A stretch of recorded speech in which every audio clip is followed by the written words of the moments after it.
Бас бәйге Баймандікі. Ертеңіне Қасым бетіне орамал байлап шықты. Жұрт аттан жығылып, бетін тас жырып кетіпті десіп жүрді. Не жырғанын Күнікей мен Шекерге аян, түндегі аттыға аян. Оның аузын Қасым тығындаған. Күнікей жеңгесінің сөзіне ойыса қалса да, түндегі оқиғадан кейін бай балаларын ит етінен жек көріп қатайып алды. Шідертіге қонған түні тезектеріп жүріп, бәден жеңгесі тағы да: «Ерке бала, түнде дауыстап ұят қылғаның не?» деп келе жатыр еді. Күнікей тұсын бұзып: «Жеңеше, мен тату болам десең, о жағын аузыңды ашпа» деп шортынан қайырды. «Өкпелеймін десе де, өкпелесең өкпелей бер. Еріккен бай баласының тәлкегіне көнер жайым жоқ» деп теріс айналды. Содан кейін сүттей үйіп жүрген жеңгесі араз боп, Күнікей жағынан өсек таратуға кірісті. Күнікейдің тырнағы уытты екен, Қасымның оң жақ беті тарақ таңбалы тыртық болып кетті. 15 күннен кейін Құлтуманның ала сиыры далада шек қарыны жарқырап өліп жатқанын кіші ауылдың қойшысы айтып келді. Тұяқтан балалы мал үшін алған жалғыз бұзау қашары жаз ортасында ұшты күйлі жоғалып кетті. Құлтуманыкі жалғыз бұзаулы сиырға қарап қалды. Мұның бәрі Қасымның жұмыс екенін Күнікей мен Шекер білді. Соңғы қашары жоғалғанда, енді бір жола құртқаны ғой деп Шекер жылап жіберді. «Малыңды жау алсын, өй ұл қызыңның алдына келсін, бізді зарлатсаң Құдай сені бізден де жаман зарлатсын» деп айтпаған қарғысы қалмады. Бірақ содан басқаға шамасы келмеді. Шешесі зарлап, қарғап сілеп жатқанда Күнікей де қынжылды. Іргеге қарап көзінің жасын бұршақтай домалатты. «Осы үйді сорлы қылуға мен себеп болдым-ау» деп адам боп, қойшының, қоңсының қызы боп жаралғанына өкінді. Бай баласынан қайтсем кек алам деп зығырланды, толғанды. Ешбір көктің көлемі ғой. Бір жағынан Құлтума мен Жұматайдың еңбегін еміп, бір жағынан қызымен екеуі байлардың жібін еріп, алашасын, бауын тоқып, сырмағын сырып, кестесін тігіп, ұрттап, жалап, жаз бойы тамақтан кенде болған жоқ. Құлтума да торсығын бұрынғыдан үлкейтіп, қой келгенде күпісімен жауып тасалап әкеп, Шекер жалма жан жүгіре шығып шешіп ала қоятын болды. Жаз ортасында Шәмшидің қайнысы келеді, құда түсері, қол ұстатары қабат болады деген хабар естілді. Бұл хабарды естіген соң Ордабай айналасындағы 4-5 ауылдың әйелдері өз күйеуі келетіннен жаман шала бөлініп, қыдырмашыдан көлек жаулық алып, кірі қоңын жуып, көк моразға малып, әркім өз әлінше тыраштана бастады. Қашаннан бері шаң басып боқжама болып жатқан байдың кілем киіздері де көп малайдың күші Қара бәйбішенің өмірімен қағылып, сілкіп, үй сыртына жайылды. Бұрын өңезі туырылып тұратын шелектерде түледі. Базданып жатқан іркіт сабалар да аузы төмен қарап, бақан бастарына салбырады. Аузы құрттаған қарындардың да жіңішке ақ құрттары іргеде жыбырлады. Борбайын бөксеріліп жалт-жұлт етіп жетін таз Жұматай, қазаншы Дүйсенбай сияқтыларға да ақ домнан тылтиған көйлек дамбал пайда болды. Әсіресе бұл науқан ауыл артында ақ шатырдан маңайы қарамай сасып жататын Ахмет, Риза сияқты қырманшы абзилардың шекесін шылқылдатты. Жүн жорқа, қыл қыбыр, тері терсекке арбаларын таудай қып тиеп, қойды қотанда байдап, бауырмал кісімсіп, қайта-қайта қош айтысып, ырғап, жырғап жөнелді. Жалғызақ бұл науқан биттерге бапты болмады. Көптен жолмай, таралмай, кірлеп, терлеп, қайызғақтанып жүрген шаштарға ыстық су, ақ сабын тие бастады. Қордаланып, оңалып, етек алып кеткен шіркін, қайнап тұрған су болмаса, анау-мынауыңды қырау құрлы көрсін бе? Қанша тарақтағанмен берекелі неме таусылмады. Ойбой-о, бұ құрып қалғыр арылар емес қой, мүлдем қыжынап кетті. Кеу келгенде самайымыздан битіміз сорғалап отырса, тірідей масқара ғой, десіп әйелдер биттің жауын іздеп сұрау салысты. Іздей берсе не табылмайды? Біреуден біреу құлақтанып, сақармен, күлмен, керосинмен жуатынды, майға өлтірген сынап жағатынды тауып алды. Әсіресе керосинмен сынап мыңда бір дәрі екен. Бит біткенді қасқыр тиген қойда дүркіретіп, ана шаштың да, мына шаштың да түбінен андағайлатып айдап шықты. Ақжаулықтың етегіне тарыдай төгілген қара жорға, боз жорғалар бірін-бірі жаныштап, қойдай маңырап, қозыдай шоласып, аяғында жер ошақ біткенді бұтырлатып, ой күйеуің құрсын деп жоқ болды. Күні-түні тықырлатудан көз ашпайтын бастарға да, қолдарға да бірталайға дейін бостандық берілді. Тым құрығанда жұмасына бір қыздың күйеуі келіп тұрсайшы деп жалыққан қолдар тілек тіледі. Оған қыз шақ келетін-ау. Құдалардың келу қарсаңына бозбалалар да дәмелі аттарын таң асырып, ер тоқымын айыл тұрманын түзетіп қам қылысты. Анадай жерге 8 қанат ақ отау тігіліп, іші кілем, киіз, алаша, көрпе жастық, тұз киізбен безелді. Құдалар келетін күні 3 жерден қарауылшы қойған. Шақшан басында қылаң атты қарауылшы тымағын қолына алып, атой беріп шапқанда, ықшам киімді жалындаған бозбалалар қылаң ұрған сандақтарына міне сала дүрсілдете жөнелді. Сол шапқаннан шауып андағайлап шақшаның басына шықты. Алыстан қатар тізіліп келе жатқан құдаларды санап алып, 40 құдаға 40 жігіт іріктеліп шығып алдынан шықты. Қалғаны адыр басында қарап шақшаның арғы сепсеңінде жігіттер құдаларға жолығып, ат басын тиістіріп тұрып бір талай сөйлесті. Құдалардың ақсақал жағы, көш сынаспай-ақ жолдарыңды бере құтылсаңдаршы, десе де, желөкпе жастары намысқа қызып, біз де қатыннан тудық қой, біздің мінгенімізде сиыр емес жылқы деп қолдарын сермеп қоқаңдап болмады. Ал ендеше деп құданың бас ақсақалы ауылдың 5 жігітін ертіп төбеге шықты. Тепсене іркіліп қалған 70 жігіт аттарынан түсіп, айылдарын тартып, белдерін қатты буынып, білектерін түрініп, қайта атқа қонды. Мінуі мұңақ екен, ал қимылда десіп бірін-бірі қуып сайын далада салды аударыспақты. 35 құдаға 35 ауыл жігіті жекпе-жек келіп тұрмады. Аты да, өзі де шалымды жігіттер онысын олай, бұнысын бұлай қуып, қолы тиген жерінен еңсеріп, доптай түсіріп жатыр. Кейбірі жан сауғалап қашып, кейбіреуі атының басын ала домалап, кейбірі сүйретіліп, атын бермей жатыр. Екі жақтан бір талай кісі аударылды. Құдалардың ішінде 3 мықтысы бар екен. Олардың ауыл жігітінен 3-4-еуін аударып кеткенін көріп, Байман деген жігіт біреуін қуып берді. Бара жауырынан алып төңкертіп кетті де, қалған екеуін кезекпе-кезек аударысып, жолысып жүріп тағы түсірді. Байман болмаса ауыл жігіттері масқара болып еді. Қымызға тойып шыққан кісі алқынып, құсып, берекесі кетіп еді. Биенің бір сауымында 35 құданы түгел түсіріп, Баймандар бәрін жаяу айдады. Ауылдың қалған жігіті құдалардың аттарын қуып, қайырып келе жатты. Құдалар жеңілді. Ауыл жігіттерінің жолын беріп, ырза қылды. Бұл жолы қайрат көрсеткен Байман болды. Байманның қайратына ауыл да, құдалар да сүйсінді. Байман, Байман деген лақап 5 жасар баланың аузына тарап, ол жүрген жер базар бола бастады.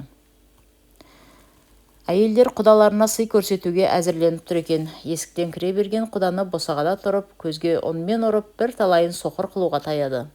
Ертеңіне ойын басталғанда, одан да сорақысын көрсетті. Әңгіме кәне құда айттан басталды. Онысы тек сылтау, айталмай әнтек бөгелсе аяқтан дырылдата жөнеледі. Төрдегі қадірлі құдаларға жаулық салдырды. Қошқардың иенін, қамшысын, түйенің құмалағын саусылдатып қадаған құрым киіз сәукелесін кигізді. Олардың жолы сонымен бітті. Өйткені бауыздау құдаларға ауыл адамдары да ара түсті. Әңгіменің үлкенін аяқ жақтағы аяусыз кедейлеу құдаларға көрсетті. Борбайын жоғары көтеріп, 2 балағынан су құйған, киімшең өзенге тоғытқан, арба жеккен, қол аяғын буып домалатып, асау өгізге теңдеген, күл көккен киізге салып, жоғары төмен домалатып, ыршытқан әншейін қызығы шығырға мінгізгенде болды. Шығыр бір құдайдың пәлесі. Дөңгелек кигізген жалғыз бақанды тікесінен жерге орнатып, бақанның басынан 3 жігітті салбыратып, дөңгелектің 3 жағына байлайды да, құданы дөңгелекке мінгізіп, шыр көбелек айналдырып, басына шығарып қоя береді. Шиыршық атқан дөңгелек ұршықтай зырылдап жерге жеткенше, құданың зықысын әбден шығарады. Зырылдағанына шыдай алмай ұшып кетеді. бас айналады, құсады, өлмесе де өлімші болады. Бұл азап құдаларға тамық азабынан бір кейін болған жоқ. Өзгеңді істесең де шығырыңа апарма деп жалынды. Оған қарайтын қатындар бар ма? Одан да сорақысы бір жұмыс, өлең айт деп сүйретіп жүргенде, кейбір қатын әлгінің дамбалын шешіп жіберіп, жанды жерінен ұстап, лақша бақыртып, тартып тастауды шығарды. Әсіресе ондай жұмысқа қолы оташының қолындай сумаңдап шекер тырнадан аладының керін қылып, Қасымның кегін жазықсыз кедей құдалардан алды.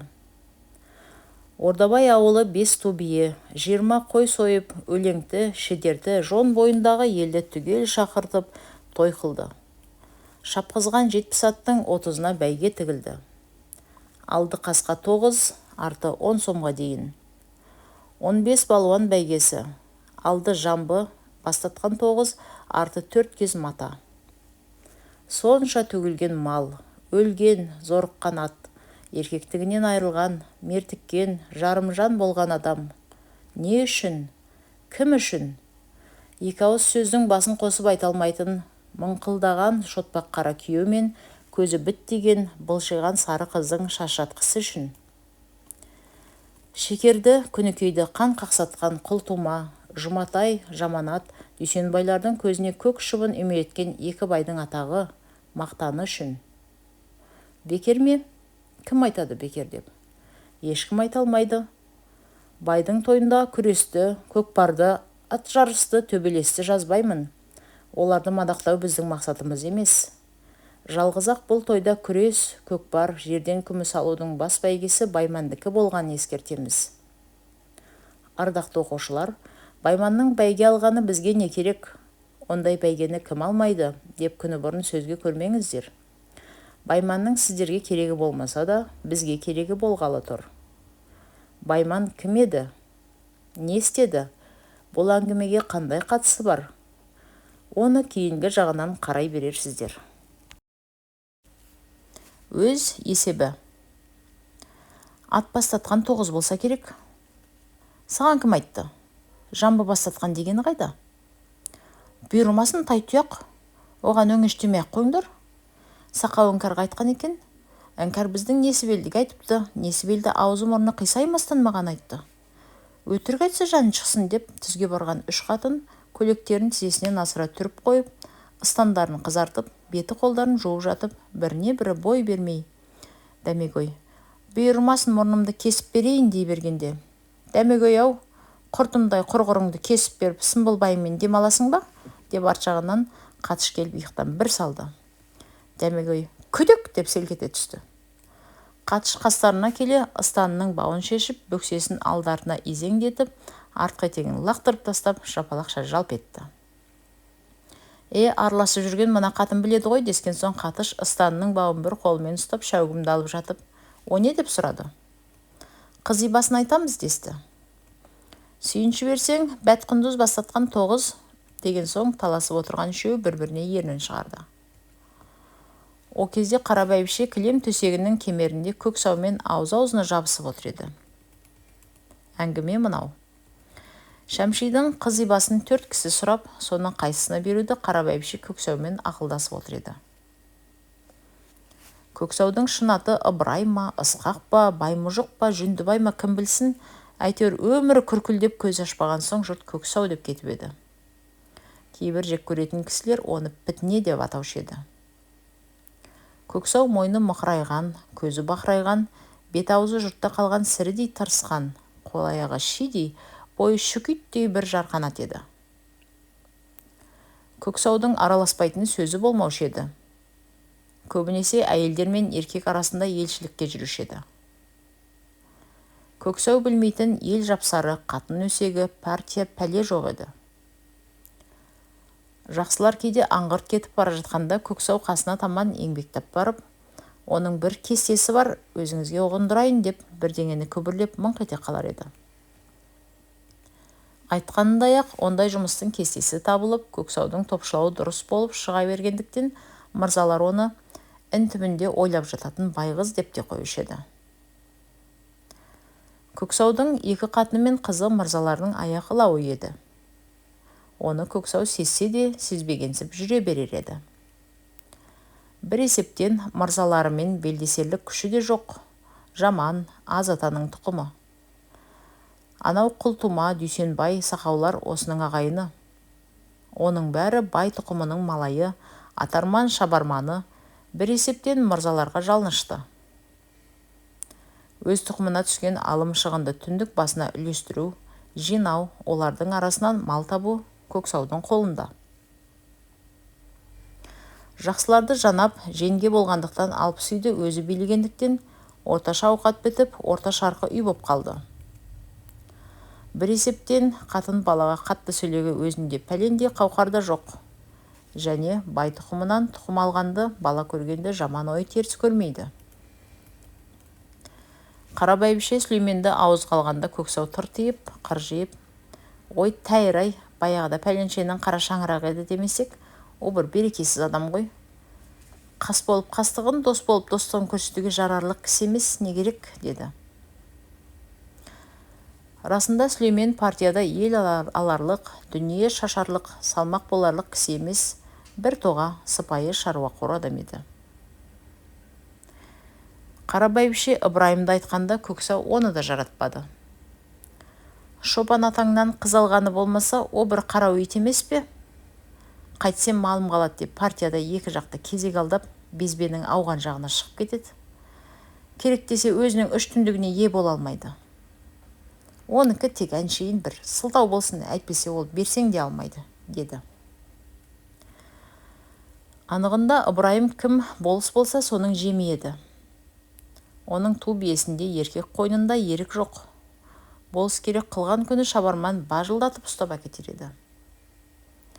Болыстық осы ауылда тұрғанда тым құрыса бір алуына кіпәтар болам екен деп Ыбырай өп-өтірік тілеулестігін білдірмек еді. Қожбандікі ше дегенде, жүжық, оны атақ қылма деп қара бәйбіше қолын сермеп, безек-безек етті. Өйткені оның керім сал қара қатынымен баяғыда байы тамыр боп, талай түнгі сыбағасынан құр қалдырғаны өлместей есінен кетсін бе? Бәйбішенің бетін байқаған соң Көксау да таласқан жоқ. Бұл кәпір әлі ұмытқан жоқ екен деп ойлап, оның ауылы да шалғай, балашаға шұбатылып бару да қиын ғой деген болды. Сонымен олай-бұлай екшеп келіп, қыз Ибаны Рақыштікіне беруді ұйғарысты. Ол ауыл әрі жақын, әрі бастас, өз тұқымы, әрі тілмашта сол, елдің бір тұтқасы ғой. Рақыштың керауыз қатыны былтыр қош жөнекей шәмшилер түскенде қой сойып бермей, қатқан етпен жөнелткеніне бәйбіше ішіне наразылау боп, бір қаржуын қайранба деп жүруші еді. Сонда да Көксаудың дәлелдері басым келген соң айтары болмай қалды. Ана бәйбіше балаларының болыс болғанын қаламаса да, оны сыртынан шығара алмады. Өз балалары әлі жас қой. Ал былтырғы өкпесін сылтау қылуды тым болмашы нәрсе көріп, Көксауға сыр бермейін деп ойлады. Омырауында қақсынген, шуаш сасыған алжапқыш, бұтында құйысқандығынан жүні көрінген, Жұматайдың көне тері шалбары екенімен ісі жоқ, шекер желкеден түйген қылаң жаулықтың құйрығымен шалбардың жырығын жауып, кебісін шөпке үйкеп, сендерге осы түрім жарай ма дегендей жан жағына түйіле қарап, мықынын бұлтыңдатып, сол қолын аспандатып, оң қолымен шелек көтеріп, қосақтан байдікіне қарай жүрді. Жалаң шекер емес, қараша үйлердің қатын біткені байдың салқар 6 қосақ қойын сауысатын өтпесе қоңсы бола ма? Байдікінен ұрттап жалап ала ма?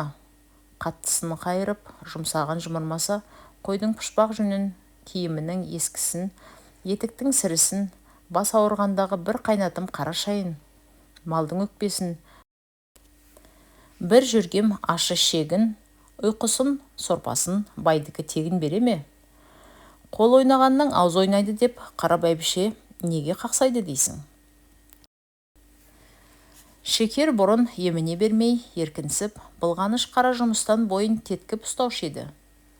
Өйткені Сомадай, Жұматай мен Құлтума әрі көлеңдеген ақ жаулығы мен құймыр отты көзі тұрғанда, аштан өліп, көштен қалмаспын деп ойлаушы еді. Ала сиыр мен тарғыл қашардан жүдемете айтылған соң, бұрынғы еркелік, кербездік, Бұрынғы ожар үміт өр кеуде артын қысайын деді. Күнікейге қамзол, көйлек, өзіне кебіс, шапан, Жұматайға күпі керек. Оты гүлі Күнікейге жаңа көрпе, жастыққа тыс, кестелі орамал, ақ шымылдық, сары қол сандық, қызыл сал керек. Тұяқ, есік көрсет, малыңды алып, қалыңдығымды бер деп қыңқылдағалы қашан. Қысқы азығы соғымы тағы келеді. Үш қанат желкөз баспаның туырлығы жұлдыз-жұлдыз. Бүктеумен, жазумен, артумен, тігумен сұрғылданып, өзі үлдіреп тозығы жеткен құрымға қой сүйкеніп, лақ секіріп, сиыр мүйіздеп, сау тамтығын тастамады. Бір жағынан бозбаласы түскір іргенің сыйқын кетіріп бітті. Шиде қарамаған аяқ, үзілмеген бау қалған жоқ. Бұ жұртта тың жерін ауыстырып келтірсе, ендігі жұртта Күнікейдің іргесі тышқан қиғандай жырым-жырым боп шығады. Шәмшидің күйеуі келгенде жұрт масайрап, Күнікейдің құрбы құрдастары Атлас, Торғын, Жібек, Бәтес, Мақпал, шарқыт киіп, күміс баулы, саптық шомбал да шолпылары күнге шағылысып, құйымшағын созып, қызылды, жасылды, оқалы, зерлі тақиялардың шоқпардай үкілері үлпілдеп, күлтелі қос етектері күл-күлдеп, 10 кез бәтесті аяғымен теуіп, бұлғаңдап, сәнденіп жүргенін көргенде Шекердің іші қазандай қайнайды. Оларды көргенде Шекердің көзі мұзға тайғандай, сырғанап өте шығады да, көрмегенсіп, қырын қарап кетеді. Бұл жолы да Шекер сүт толы шелегін жамбастай көтеріп, сол қолын әнеугі Байжұмыр құданың борбайынша ербеңдетіп, байдың жер ошағына таяна бергенде өңшең асыл киінген қыз қырқындар үйден шығып, түзге жөнелді. Үстіндегісін сыпырып алып, ырбаңдаған сайтандарды желкеге бір түйіп қойса озар ма еді? Көререм сәнденгеніңді деп зығырланды. Самаладай болып бара жатқан қыздарына қарап, насаттанып, өзінің де қыз күні есіне түсіп, үй жанында қара бәйбіше тұр еді. Шекер соны аңдиды. Аңдығандағысы көзі тасалай беріп, шелегіндегі сүттің түп жағын үйіне ала қайтпақ еді. Қыз күнін есіне алып, қиялға батып тұрған бәйбішеге тілеуің бергір ар жағынан қатыш кеп шүңкілдесе қалар ма? Шекер жалма жан жер ошақтағы тай қазанға сүтін сыбдырсыз құйып, түбіне екі аяқтай қалдырып, қызыл күйменің ар жағымен қосаққа қарай сызып берді. Үйіне жеткенде бәйбішеге бір қаралық қастық қылғандай, өзі бір қазан сүт олжа тапқандай, әлде қандай мардамсып, ернін жымырып, тілін бір жалап алды. Күнікей қара құманға су ыстып, басын жуып жатыр еді. Шекердің келген жерден сұрағаны бұзау болды. Шынарбай үйінің бұзауымен бірге шөккенге соңырайдай келдім деген соң, Шекердің көңілі жайланып, шелегін іргеге қойып, үстіндегі сауыз шомырттарын шеше бастады. Күнікей екі алақанымен шашын шартылдатып, бір сілкіп желкесіне тастап. Апау, бай деп сәнденгені болмаса, күйеу бір топас екен ғой, деді. Не апты? Зағипа тақасын жұлып алып еді, қолға салып қалды. Зағипа ашуланып, аузында әзілі жоқтың қолында тоқпағы бар деген осау деп еді. Сендей қызы солай сүй, үйрету керек деп қарап отыр. Бетімізден отымыз шықты. Сөйтсек Күлтай көріп қапты, қақ төбесіне танадай жалтыры бар екен. Ойбай-ау, таз десеңші деп Шекер мырс ете түсті. Біздің Жұматайға күле беретін немелер ғой, келсін өз бастарына да, деді. Шекер беті қолын сабындап, жуынып, Күнікейін алдына отырғызып, шашын тарап отырып, күйеуді тағы жамандады. Көзі дәл өлетін сиырдың көзі. Мұрны шолақтың күйген бармағы, аузы талыс, өзі аумаған түйебай, деп сойылдегі сұмпайы біреуге теңгеріп, әбден іске алғысыз қылды. Апа, қойшы байқұсы, сонша құлдыраттың ғой, деп Күнікей ішек сілесі қатып күлді. Қызын күлдіргенде сөз айтқанына Шекер қайта-қайта, аумаған түйебай, құдды сол деп кеңкілдеп өзі де күлді. Бірақ аяқ кезінде күйеуді сонша жамандағанында өкінгендей ой кірді. Өз күйеуі тұяқ қай бір жұтынып тұрған жігіт. Істе өткізіңкіреп алып, түзетем дегенше жуырда оңалама, дереу күлкісін тыйып алды. Еркектің түрі не керек? Ақылды, өнерлі болса, асырап сақтауға жараса, тұз еңбегі жараса содағы, деді. Апасының тұяқты мақтамақ болған ойын сезе қойып, өп-үлкен кісімсіп түсін бұзып. Келбет көрсең сын сорма, сүйгіден түңілме деп қазақ неге айтады? Апа, кейде жоқты айтып кететінің бар ау. Түрі шошқа кісінің сыры қай оңыш еді деп апасын іле түрегелді. Апасы сұмдықты сезгіш қой. Қой Шарман, кәрі кісіше мақалдамай. Көксауда не келбет бар? Бір жұрын. Сонда да алып сый жаман құсты си десе сигізіп отыр. Көк тұмсықта не түр бар? Ода ауылнай боп пәлен етіп, түген етіп жүр, деп елдегі атқа мінер пысықтарды, сұмдарды санай бастады. Оған Күнікей жеңістік бермеді. Өсек айтқанда, жыбырлағанда, кедейді жеп зарлатқанда өнер бола ма деп тайталасты. Айтыстан мән шықпасын білген соң Шекер сөзді басқа жаққа бұрғалы үндемей, аз кідіріп, есік алдына қарады. Кебісіңді жуып майлап алсаң етті деген болды. Май күсінің үстін бұлғайды, күріктеп киізбен сүртем деді. Барғанда аяғыңнан тастама, мұндай қара құрымда ұрлап кететін, деп апасы ақылын үйретті. Алдағы ойынды ойлағанды кіме, әйтпесе апасын сөзден тосқанына іштен мардымсығаны ма, Күнікей тарақты тырнағына тырсылдатып, ыңырсып ән сала бастады. Шекер шолпысын шашына қабат өре байлап жатып, шолпыңды қалтаңа сап қой. Иесің шығып желеңдемей байқап отыр. Қиып әкетеді. Өлең айт дегенде, жар дегенде сен қоя берме. Әуелі өкілі Айшаларға айтсын. Арттан асырып салсаң да болар. Салғаннан қатты бастап тығылып қалма. Аузыңды ақ шитып ашып жіберме. Айшаға ұқсап. Көмекейіңді көрсетіп, деп білгенін үйретіп отырғанда, Күнікей ыңырсыған әнін қоймастан жауырын қиқан еткізіп, қой шапа, жоқты айтпай, деп қыржыңдап жаратпады. Кет сайтан, о нес? Деп апасы қолымен арқаға түртіп қалып отырды. Әйтсе де апасын ренжітіп алам ба дегендей, қыржыңдап отырған Күнікей замат жайраңдап, апау, мен Жұмабектің тағы бір әнін үйреніп алдым ғой, деп мойын бұлғаң еткізді. Кәні салшы деген соң Күнікей ақырын сыңсыған даусымен ысматты айтты. Апасы тыңдап болып, жақсы екен, бірақ жаңа әндеріңді әбден жаттап, жаттығып алмай айтпа, жаңылып қаласың деді. Өзімде айтпаймын, уай шіркін Жұмабек не деген әнші, даусы бір қарлықпайды, бір жарықшақ жоқ, әні таң атқанша таусылмайды, өзде көңіл ашар ойыншы жігіт екен деді. Соны айтқанда апасы мойын бұрып қызына түйіле қарап, ойыншы екенін қайдан білдің? Ойнадың ба деп сұрады. Күнікей көзін бажырайып тілін шығарып, әшейін айтам деді. Қарағым мықты бол, айтып ем ғой, жас құда құдашаны қатты айналдыратын, масқарап жүрме деп қамқор ананың қалпын қылып, қызын арқаға құлағының түбінен ескеді. Күнікей пәлен деген жоқ.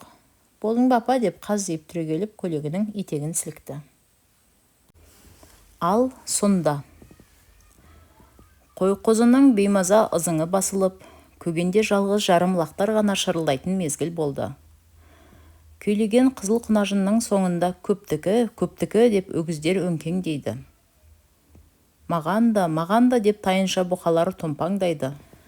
Қаға берісте біреуі шылтың етіп артыла кеткенде, қу мүйіздің бірі жайқап салса домалаң ете түседі. Бір аунап тұра сала тайыншыға бұқалар тағымдылады. Өгіздер, тайыншалар қырқысып, қызыл құнажынға кім көнгені бұқалық қып жатқанда, ауылдың ана шетінен өзімдікі деп күжілдеп, бүйірлері сартылдап, тұяқталары сыртылдап, ұмтылып көк бұқа бара жатыр. Өзге сиырлар үй жанында, қотан жиегінде, Құдай, бергеніңе шүкір дегендей, әуелі алдын, содан соң артын шөгеріп, тыныштанып жатқанында, бір күрсініп, тұмсықтарымен жұлдыз қарап, қараса да түк көрмей, дүрдек ауыздары молжыңдап, күйіс қайыруға кірісті. Қанды көз, қызыл езу қаншықтар жол шолып, ауыл қорып, күн бұрын қызғыш боп, шәуілдеп, шала бүленіп жүргенде, дүрдей көк қасқа, сарала төбеттер, қотан шетінде жайымен аяңдап келе жатып, анда-санда ауыздарын толтыра, ох деп қояды. Жаман үйінің жанында сүйене шалқалап, санына шейін түрілген қара қайық, қотыр борбайын қос қолдап тыр-тыр қасып, деп қышуы қанғанда түшіркеніп құлтума жатыр. Манағы олжа сүтіне жалғыз сиырдың сүтін қосып, жер ошаққа асып, анда-санда астын көсеп қойып, отқа тал-тая табынып шекер отыр. Үлкендер, еркектер тойған сиырдай тырайып дамыл алуға кіріскенде, қыздар қызыл құнажындай қылаңдап, сылаңдап, шоқтанып, топтанып, сылдырлап, былдырлап, шідертіне өрлей Рақыш ауылына бет қойды. Олардың соңынан өгіздер де, тайынша бұқалар да шұбырды. Деген алтыбақан ақсүйектің айсыз қара көк аспанды тұңғиық түні. Шідертінің кейде тастақ қыл буып, кейде құмдық шүңет суы сылдыр-сылдыр ағады. Шиегінде келе жатқан қыздардың күлкісі мен шолпысы да сылдыр қағады.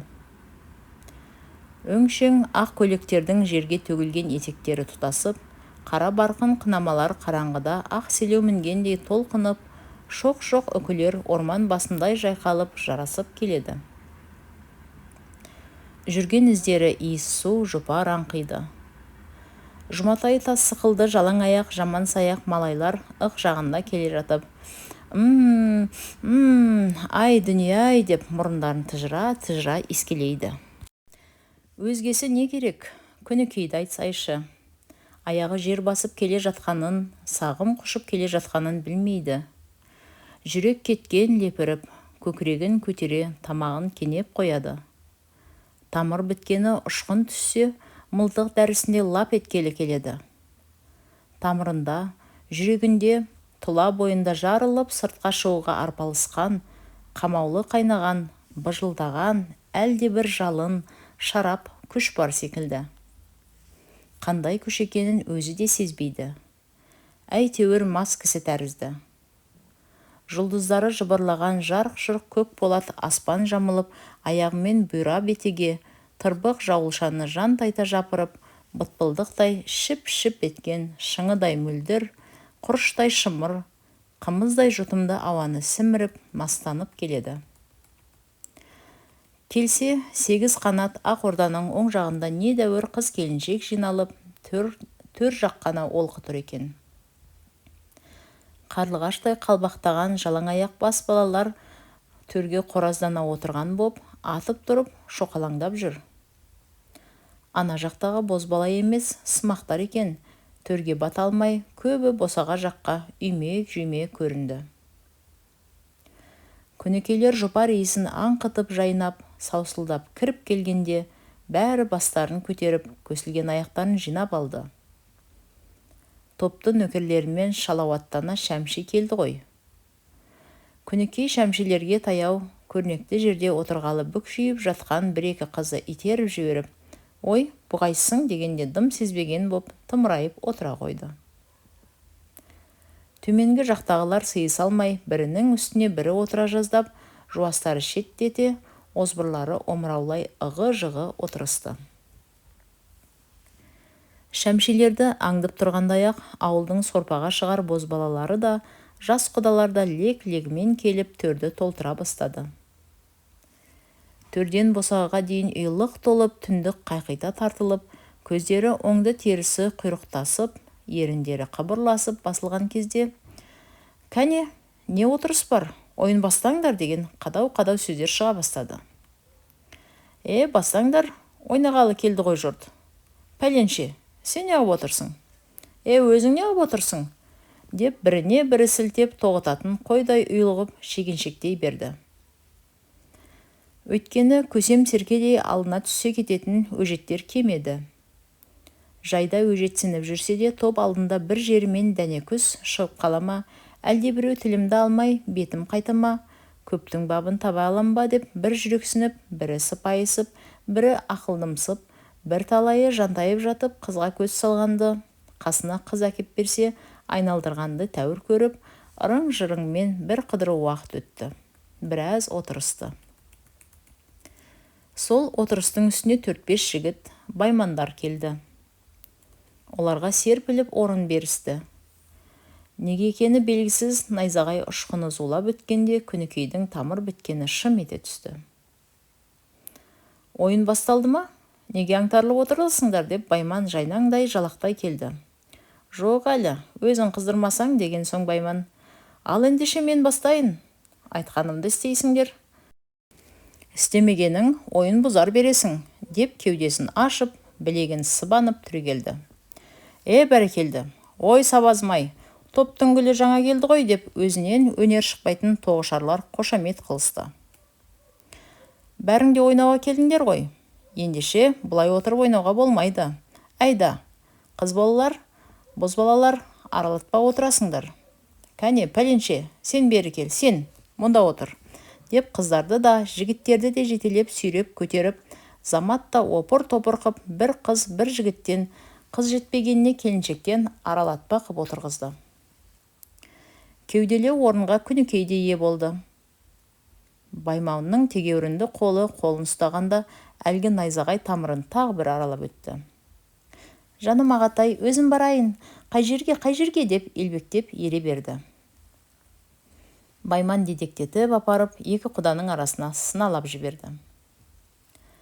Қыз бозбала реттеліп отырған соң, Байман домбыраны қолына алып, әуелі ауыл әншілеріне, одан кейін Жұмабек құдаға ән салғызды. Бозбаладан үшеу айтқан соң, домбыраны қыздарға қыдыртты. Бұл елде үкілі Айша деген келте мұрт, кербез домбырашы, әнші даңғойлау, мақтаншақ, көңілшек қыз бар еді. Со қызды шу дегеннен сый құданың қасына қақ төрге отырғызуы тегін емес екен. Домбыра алдымен соған барды. Үкілі Айша, ойбай-ау, енді не айтам, деп өтірік сынықсып, домбыраны жуырда бауырмай бұлданған болды. Күнікей ішінен әдірім қалайын деді.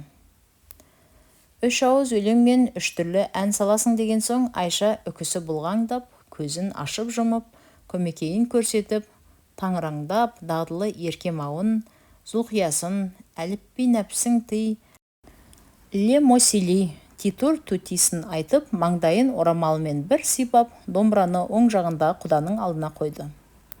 Дұрысақ, пәлі, Айша домбыраның жөнін тапты, деп қошаметшілер пұшпақ бөрікті, барқыт шағалы, ашаңдау қара торы жігітті айналдыра бастады. Құда қибақтап, терлеп, мойнын италанның айғырындай қылқылдатып, даусын өлім сүретіп, кезегінен әрең құтылды.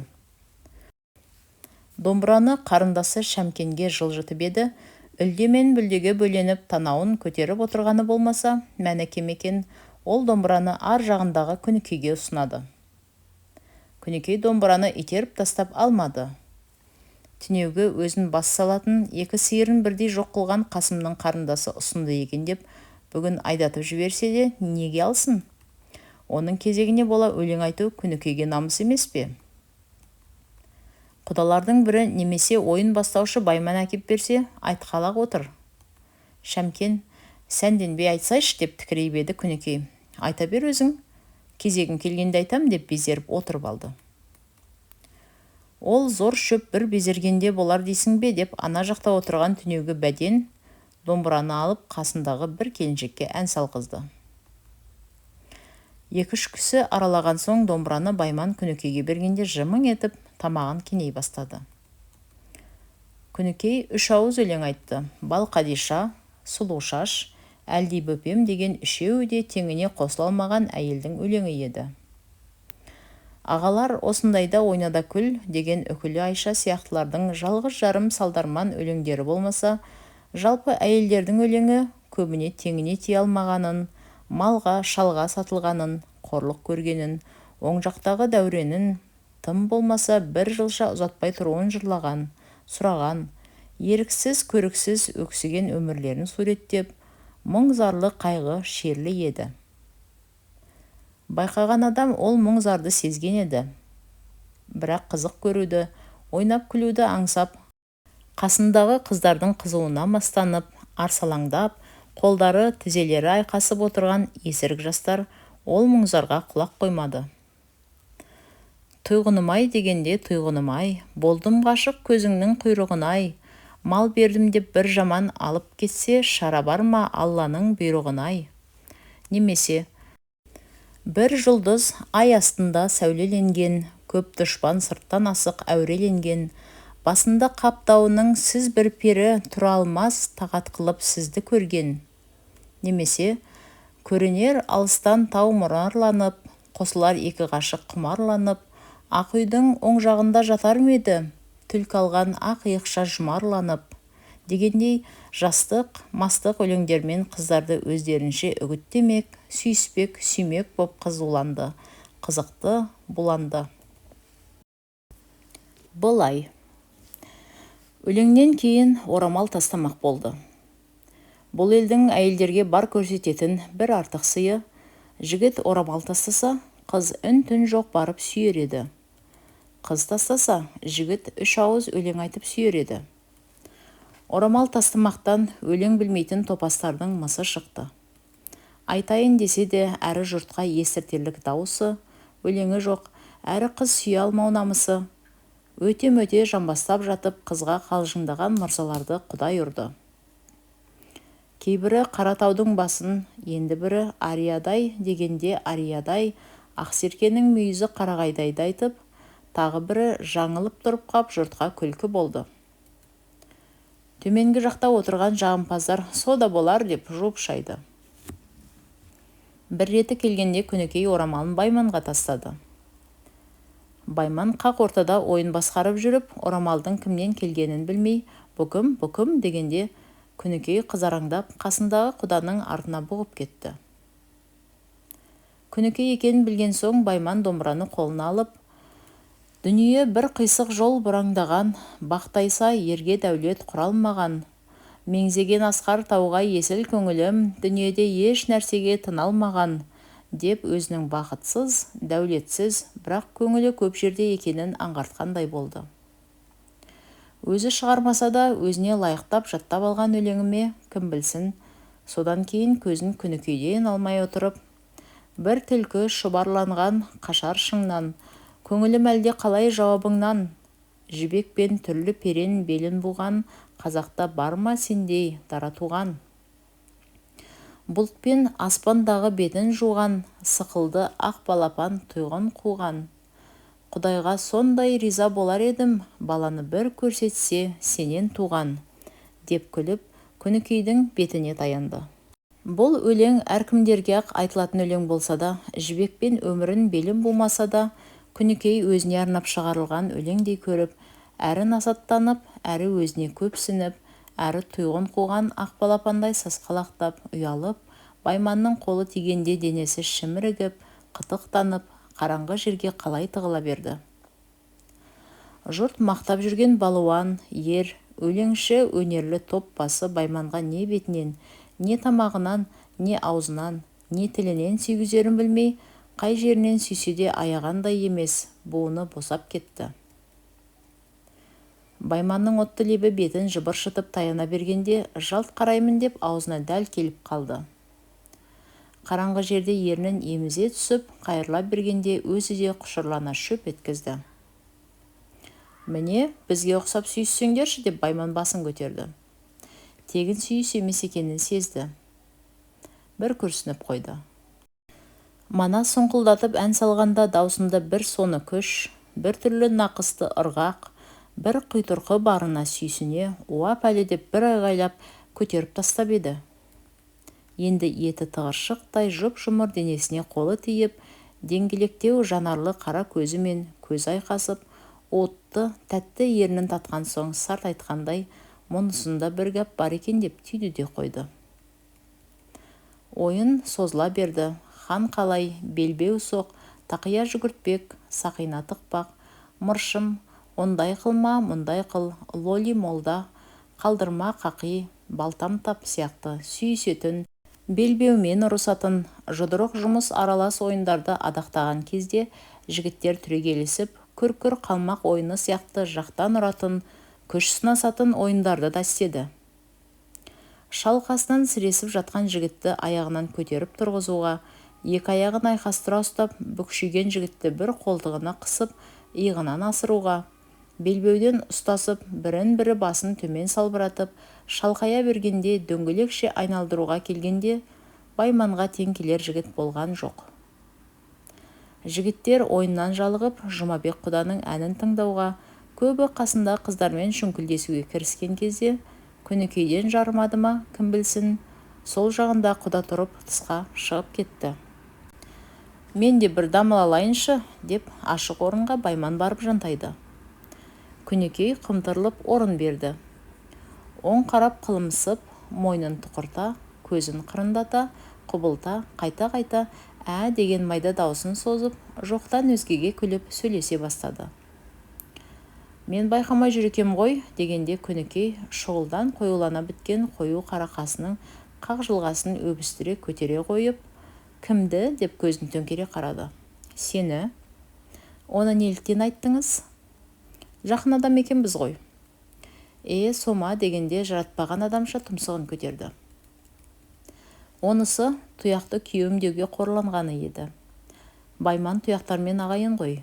Осы ауылда бір қойшының қызы тұяқтың қалыңдығы бар деп естігені боймаса, қойшының қызы деген соң қай бір тәуір қыз дейсің деп оны елеп сұрағандай емес еді. Және Байман бұл ауылмен биыл үйір боп, топтап, ойын-сауықтан, дүрмектен, қыздан қол босанбай, көбінесе мырзалармен ат үстінде жүрген жігіт қой. Құда күйеулер үйінде қыздардың арасында жаңа өспірім қайқы төстеу қара торы қызға көзі түсетін. Бірақ тым жас қой деп көз тоқтатпайтын. Сол қайқы төс қара торы қыз өзінің жақын жеңгесі екенін манаға сүйістен соң біліп, қасына келгенде бастаған әңгімесі сол еді. Күнекейдің сома деп жаратпағанын Байман байқағанда елегенде жоқ. Тұяқ біздің ағамыз болады, деді. Ағаңыз келіскен екен деп Күнекей ернін шығарды. Байман қарқылдап тұрып күлді. Тұяқтың сыры өзіне де мәлім ғой. Жұрт, оны мене Байман деп қарай қалды. Әшейін бір сөз, деп Байман аңғырт күлкісін тоқтатып, қайта әңгімеге кірісті.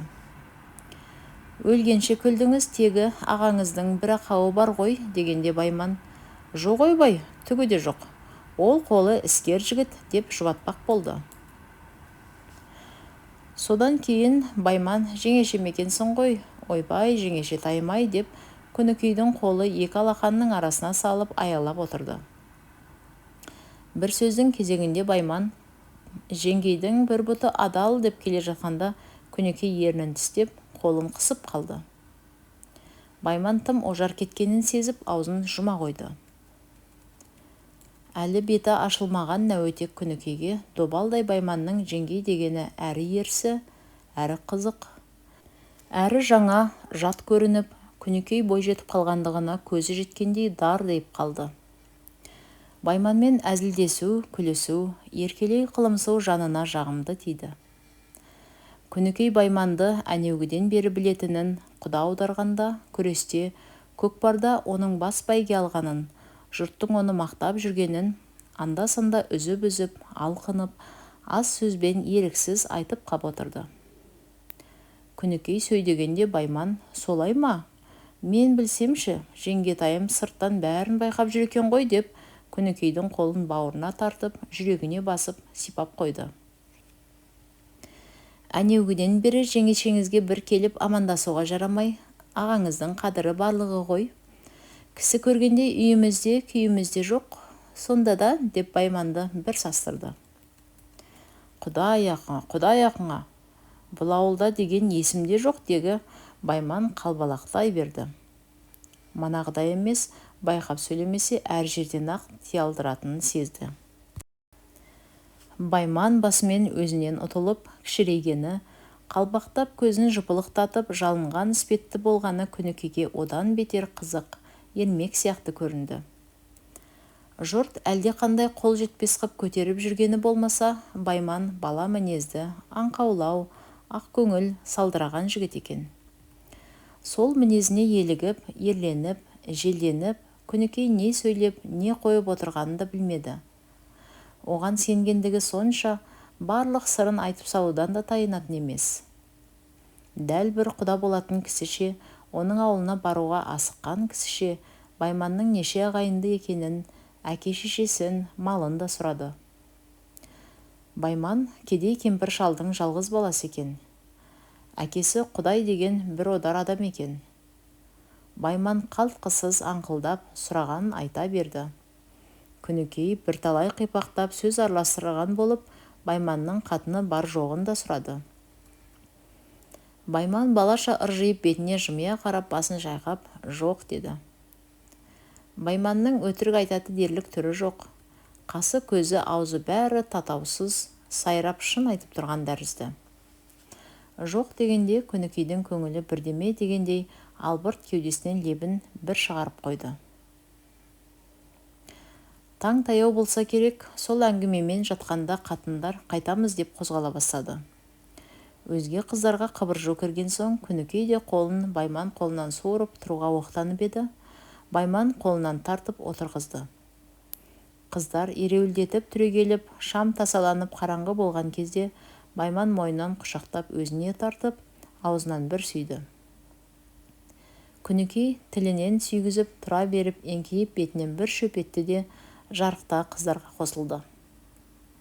Байман есеңгіреп кеткенде әнтек сұлық жатты да, дереу ұшып түрегеліп, «Әй, немене, қайтпайсыңдар?» деп ақырды. Жігіттерді шақыртып, есікті бастырып, қатындарды қамап алды. Қатындар шығамыз деп омыраулады. Оларға құдалар қосылды. Ауыл жігіттері шығармаймыз, жол аламыз деп бірін-бірі итермелесіп, опыр-топыр тартыс басталды. Байман ауыл жігіттеріне даурығып жүрсе де, бір сыпырасы қатындарға қосылып, түсін суытып, жіберу керек дегенді айтты. Байман онысына түсінбеді.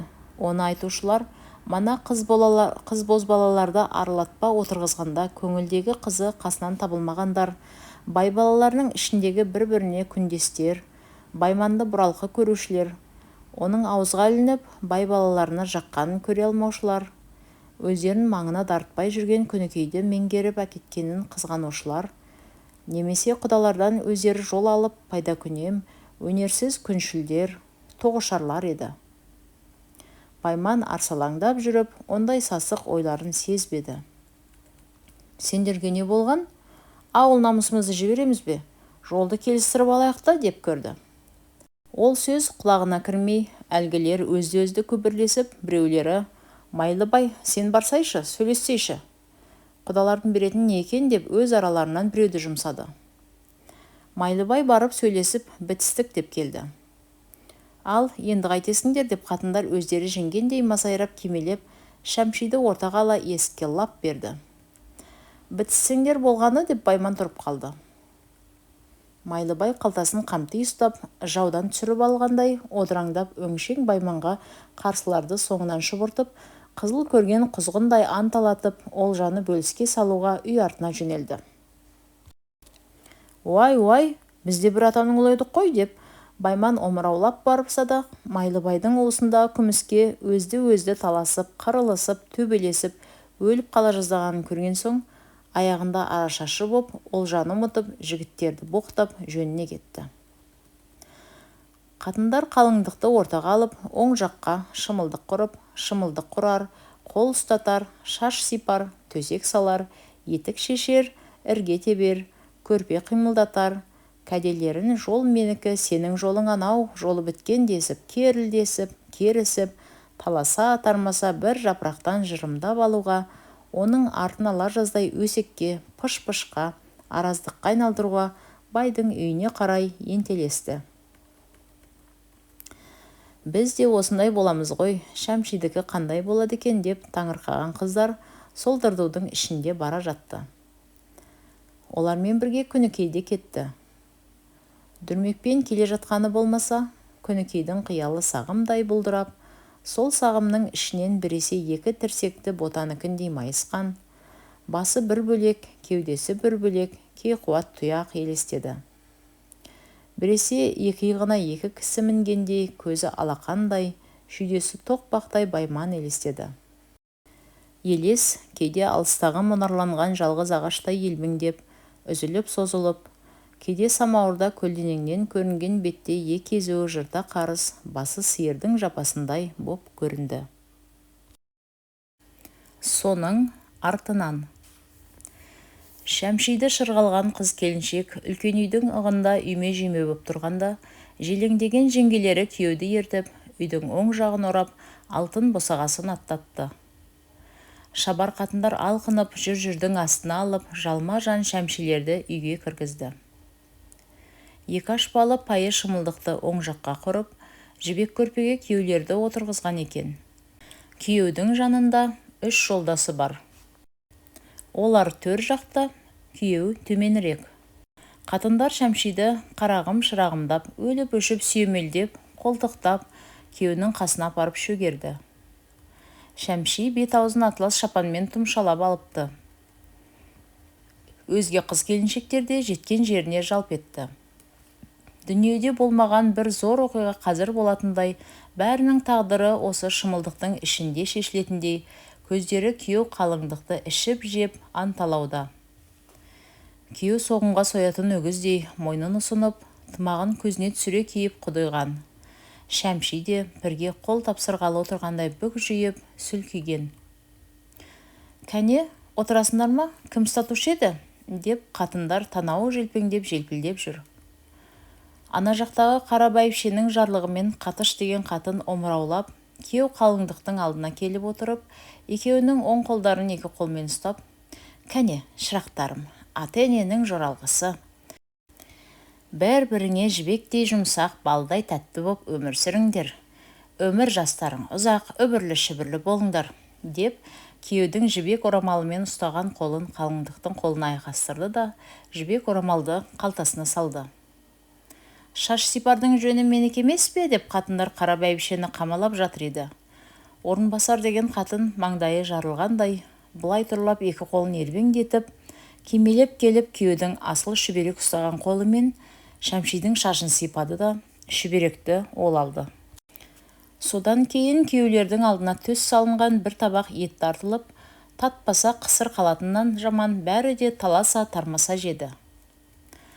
Бұрын қол ұстатқанды көрмегендігі ме, мынау жібек шымылдық, күлім сәуле, қызылды-жасылды киім, сыпайы ырым-жырымдардың жаттығы ма, немесе өз көңілі де қызылды-жасылды боп кетті ме? Қалайда бұл істеліп жатқан жоралғылар Күнікейге әлде бір ертегі әлемінде елбелектеген жанды сурет тәрізді болып көрінді.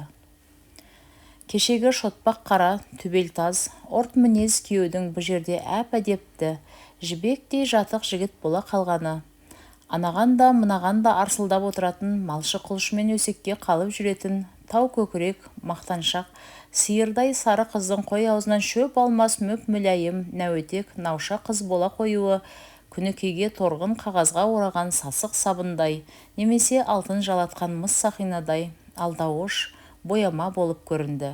Тыржиды, жиренді, тезірек кеткісі келді. Қатындардың төсек салуға қамданғаны сылтау болып, қыздар тарай бастағанда алдымен Күнікей жөнелді. Көп қатынның арасында отырған апасына шығып бара жатып, «Жүрмейсің бе, апа?» деді. «Жүре бер, қазір қайтам» дегенсін, Күнікей үйіне жалғыз қайтты. Жаздың тұтам таңы күйеу қалыңдық найқалсын деп аялдап тұра ма? Бай үйінің тұсындағы шапақ жылжып келіп, шекердің алдына қарай итінген құмандай қара тоңқаймасының аржағынан ақ таңданып қалыпты. Күнікей таңның тез атқанын да теріс көрген жоқ. Жаман күйеуге жаны ашымақ құрсын, өлмесең өрем қап дегісі келді. Алдыңғы жағын көтермесе жабылмайтын, қиюы қашқан, таспалаған жаман есігін керегенің көзінен қол жүгіртіп ашып, Күнікей үйіне кірді. Терінің, тердің, құрымның, құлтуманың, жаман тонның, шуаштың, өңездің иістері қосылып, күлімсілеу боп мүңкіп тұрған өз үйіне кіргенде Күнікейдің мұрны тосаңсиын деді. «Бұф, бұф» деп қатты қорқырап жатқан әкесі есік шықыр етіп шалқасынан түскенде «Ух» деп бір аунап түсіп, борбайын тыр-тыр қасынды. Апасы төсегін салып қойған екен. Күнікей шашбауын сылдыратып шешіп, есікті іліп жантайды. Жантайды да жас ботадай ыңырсып, ақырын тәтті деді. Ол деген лепте көп мән бар еді.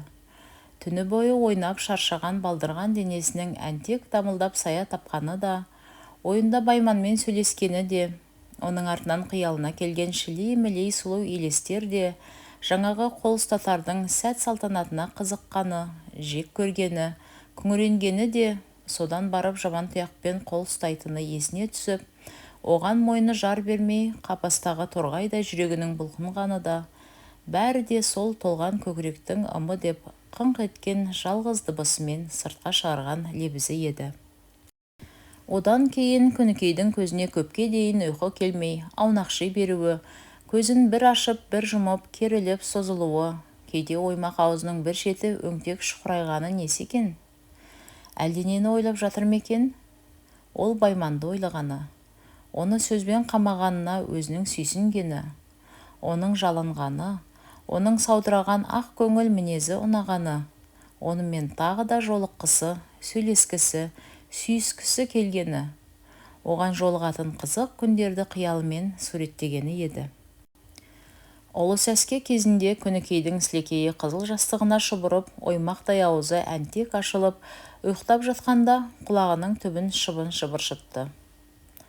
Ұйқылы ояу жатып қолымен екі-үш рет сипаса да, ақыры оятты. Күнікей құрып қалғырлап кейіп оянды, өйткені бір тәтті түс көріп жатыр еді. Тыстан кірген апасы, шайда қайнады, тұр енді қарағым десе де Күнікей Керегенің көзіндегі сағызға қарап, әлгі түсін есіне түсіре алмай, жауап қатпай ойланып біраз жатты. Көгендеулі қозыдай тізбектелген сұлу түсінің көп жері ескі текеметтің түріндей көшіп, үзік-үзік сыңар мүйіз, түйе мойнақ, мотаяқ, теңбіл-теңбіл бірдеңе сияқтанып кетті. Күнікей өлі арыстаннан да тірі тышқан дегендей ойға мініп, сұлу түсті тастап, жаман көрпесін сырғытып, басын көтерді. Аяқ жағында жатқан көне мәсісін киерде көйлегінің етегін қайырып, етті жұмыр жіліншігін жоғары төмен ысып жіберді. Аяғын жаңа көргендей балтырын қысып, бөрткенін шұқылап, азырақ айналды да, сауыс қызыл шылғауын керіп, ұстап қағып, мәсісін тарс еткізіп киіп алды. Күнікей тысқа шығып, есік алдында тұрып, ауылға барлай қарады. Содан кейін бармағының ұшымен шапанның жағасын көтеріп, шашының жарымына дейін жауып, сәулім-дерше сызылып, түп-түзу аяңдап, шідертінің бер жағындағы өзекке түсті.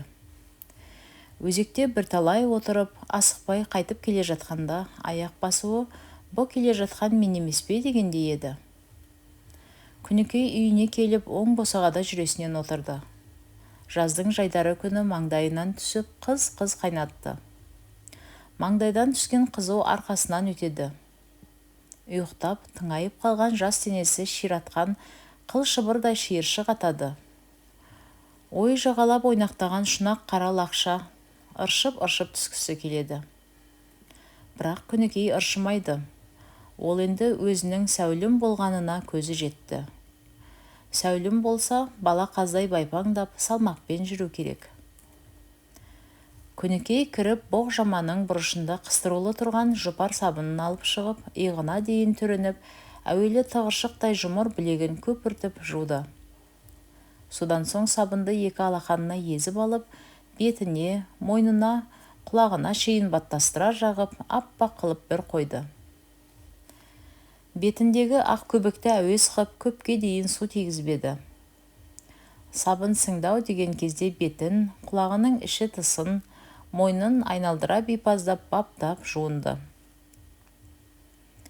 Содан кейін бір бұрышы сынған төрт бұрышты қаңылтыр айнасын Керегенің басына іліп қойып, қасын керіп, көзін бажырайтып, тісін ақситып, бұғағын бұлтитып, таранып, сүртініп, шаштарын сырлап жатқызып, ашық омырауына тартқысын байлап жатқанда апасы қарап, «Немене, күн ұзын бейпазданып болмағаның?» деп шайын ұрттай бастады. «Неге асықтың, апа?» деп Күнікей жылы жұмсақ жымиып шайға отырды. Күнікейдің бүгінгі жүріс тұрысында, қозғалысында байқаған адамға бір түрлі жаңа өзгеріс бар секілді еді. Әлде көптеп күтіп жүрген арманына қолы жеткендей, әлде алдынан бір қызық дәурен күткендей, өзін бір нәрсеге арнағандай, ол арнағанына жан тәнімен сенгендей, әйтеуір мәлімсіз бір күш бойын билеп, қанын кернеп, еркін алып, мейлің дегізгендей бір күйге түсіріп еді. Бұрынғы өзі емес, өзіне бірдеңе пайда болған, жамалған іспетті. Қарап отырып ойланады, ойына әлденелер келеді, бірақ неге ойланғанына өзі түсіне алмайды. Өзіне өзі есеп бере алмайды. Неліктен бүгін бүйтіп бипазданып кеткенін де сезбейді. Ойы әлде қайда қыдырып отырып, шынаяқ деп қасықты аузына апарды. Ірімшік екен деп тұзды тістеп қалды. Сөйтті де сақылдап тұрып күлді. Апасы, жаймысың, немене алаңдап отырғаның дегенде, білмеймін деп тағы күлді.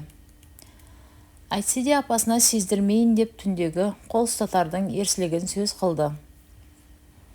Күйеудің Шәмшидің өп-өтірік мөлие қалғанына күлген кісі болды. Күнікей күліп отырып томсарып қалады. Томсарып отырып күліп жібереді.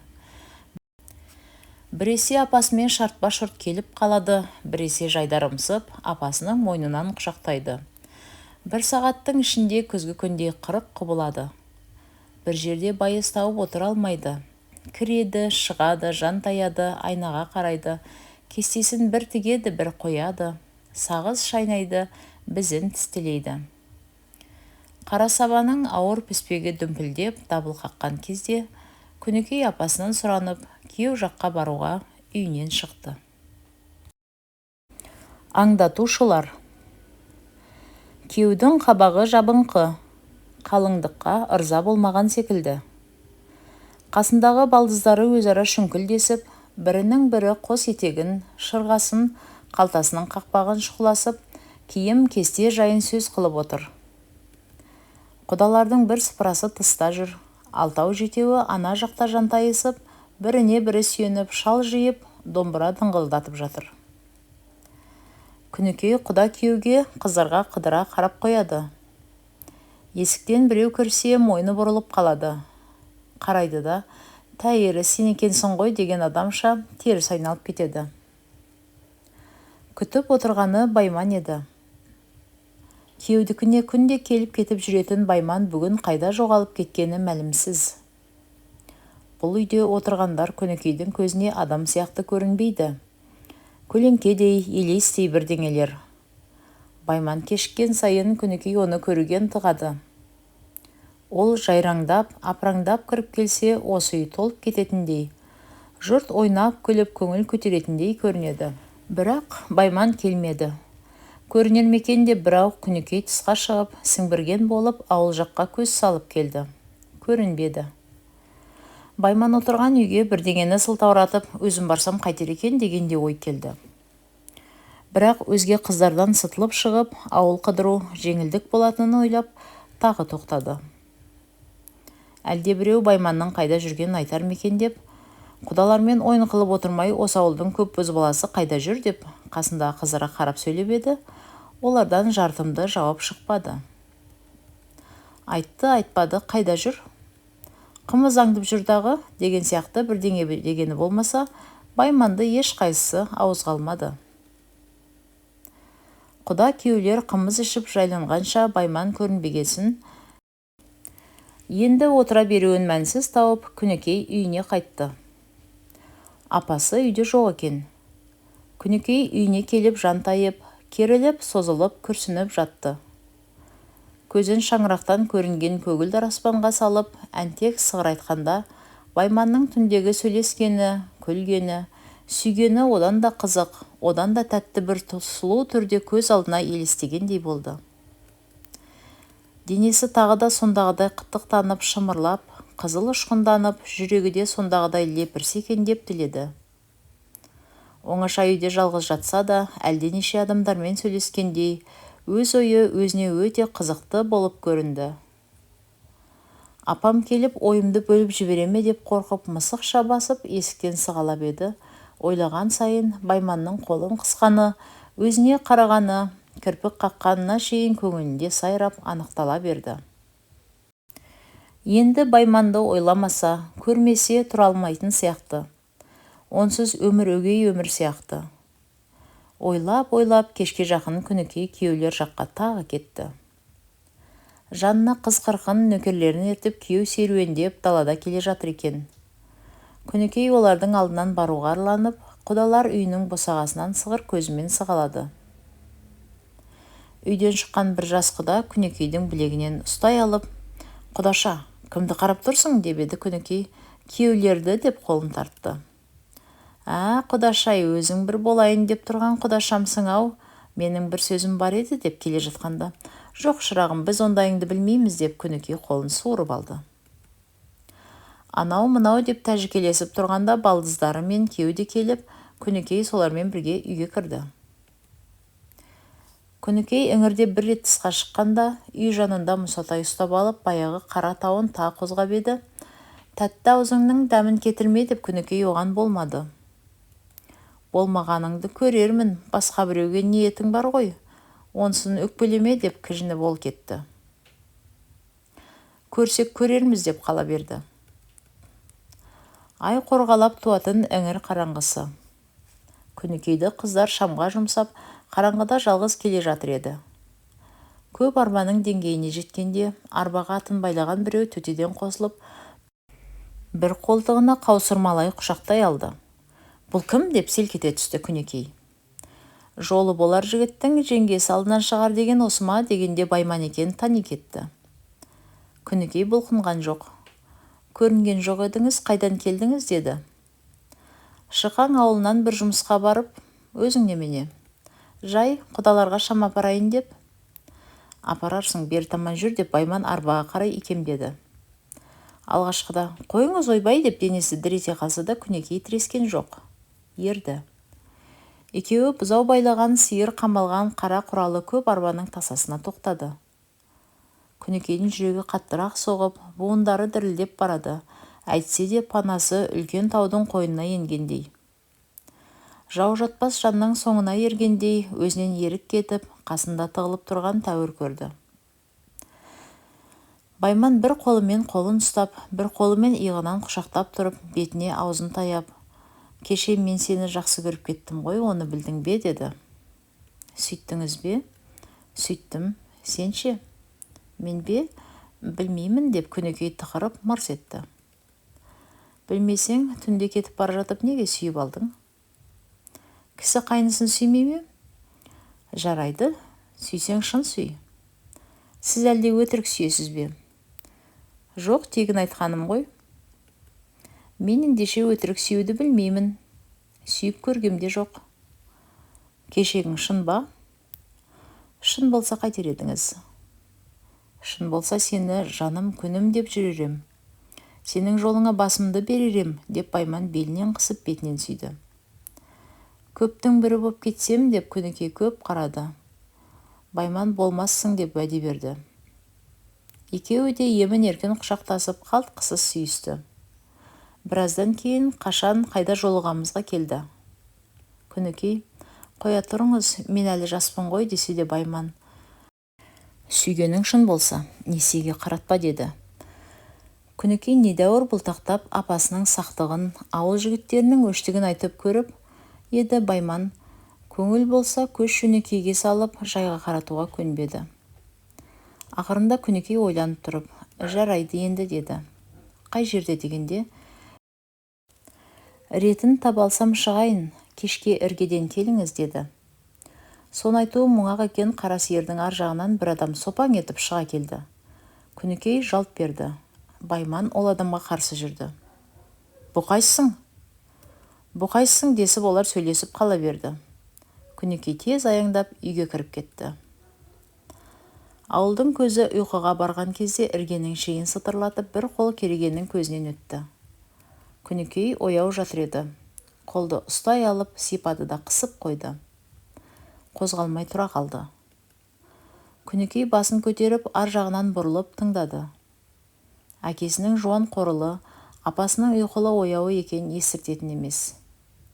Біраз тыңдап отырған соң қолды кейін итеріп, күте тұр дегенде ғып өзі ептеп орнынан түрегелді. Есікте құлып бар, бірақ құлып сияғы жоқ, бізбен де шегемен де ашыла береді.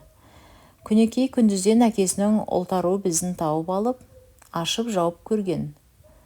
Кілтті апасы жастығының астына салып жататын. Оны ұрлауға оянып кетеме деп қорыққан. Апасының ұйқысы сергек. Қара бізді қолына алып, шапанын жамылып, Күнікей есікке барды. Құлыпты сылдырлатпайын-ақ деп еспесе де, мұндайға үйренбеген епсіз қолы дірілдеп сылдырлатып алды. Бұлар болмас сылдыр тіпті салдыр гүлдір сияқтанды. жалма жан қоя қояды да апасы жаққа құлақ салады. Ұйықтап жатқан тәрізді. Құлыпты тағы ұстайды. Сылдыр шықса тағы тұра қалады. Не керек, әбден қысылып, қиналып, жан дәрмен күйі бір заманда құлыпты аштау. Енді шығу бір қиямет. Итеріп қалса қажыған жаман есік қираң етіп, шықыры бүкіл ауылға естіледі. Көтерсе көтерген жағының тақтайлары жоғары сусып, топса жағы жерде қалып, тағы шықырлайды. Бұл бір құдайдың пәлесі болды. Күнікей бір жола ашып қалудың да, саумалап ашудың да есебін таба алмай, түйіншекті тұтқа жіптен ұстап, дағдырып бір талай тұрды. Кешіккенге Байман кетіп қалама, өкпелеп қалама деп бір қыпылдап барады. Апам оянып кетіп ұшып түрегелсе, не айтам деп тағы қысылып барады.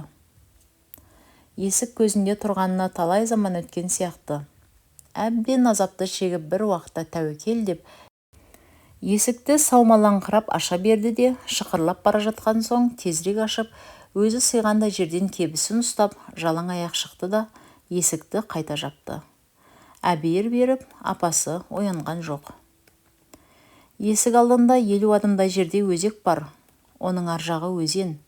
Со жақта шығар деп аяғынан кебісін іліп, ақырын басып, алақтап жөнелді. Өзектің қабағына жетер-жетпесте айдың жарығында ағараңдап, алдынан бір адам түрегелді. Сол екенін таныды. Аяғын тезірек басты. Жолығуға 5-ақ адымдай жер қалды. Сол кезде «Ұста! Ұста!» деп шаңқылдап өзен жақтан 4-5 жігіт дүрсе қоя берді. Күнікей үйіне қарай қашты. Байман айдалаға қашты, қуып берді. Күнікей үйіне сүңгіп жоқ болды. Бұл жолы есіктің шықыры қатаң шықты. Шекер шошып кетіп, бұкым деп басын жұлып алды. Күнікей ақырын ғана «Мен» деп еді апасы. «Қайда бардың? Қалай аштың?» деп тергей бастады. Түзге отырғым келді, тартып қалып едім, өзі ашылып кетті десе де, сұмдықпен көзі шыққан апасы «Нану қайда?» «Дүзі қара, дүзі қарай, бір сойқан қып жүр екенсің ғой, ойбай, енді қай жаққа барайын, шашыңды бір талдап жылайын, пәлен түген» деп ұрсып бір талай жерге апарып тастады. Күнікей апасының ызыңдап, құлағына маза бермесін сезді. Амал жоқ, өтірік айтып ақталмақ боп қарсы сөз айтып шырылдады. Ертесіне апасы тағы ұрысты. Күнікей шынын айтсын ба? Жолатпады.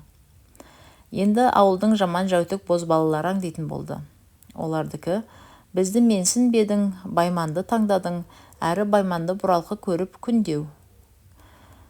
Сөйтіп Күнікейге үйден де, түзден де аңдушы табылып, Байманға жолықтырмады. Түнде жолыға алмасына көзі жеткенсін Байман құдалығын сылтауратып, Шекердікіне күндіз келіп жүрді. Шекер оның келгенін теріс көрген жоқ. Әрі құдасы, әрі құрдасы, әрі ауызға ілініп жүрген, өзі әнші, өзі балуан, ер, өнерлі жігіт. Тәуірі бозбалаға өзінің де жыны қозып тұратын адам ғой, бірақ Шекердікіне Байман барса, ауылдың Әйтікен, Мұсатай сияқты бозбалалары да ере барып, Күнікей мен Байманды оңашада бір сөйлестірмей-ақ қойды. Аңду күшейген сайын екі жастың бірін-бірі аңсауы да күшейді. Сүйемін, қайтейін, болмайды деген ойларын көздерімен ғана білісті. Сөйтіп жүргенде Күнікейдің күйеуі Тұяқ мырзаның да қол ұстайтын мезгілі жетті.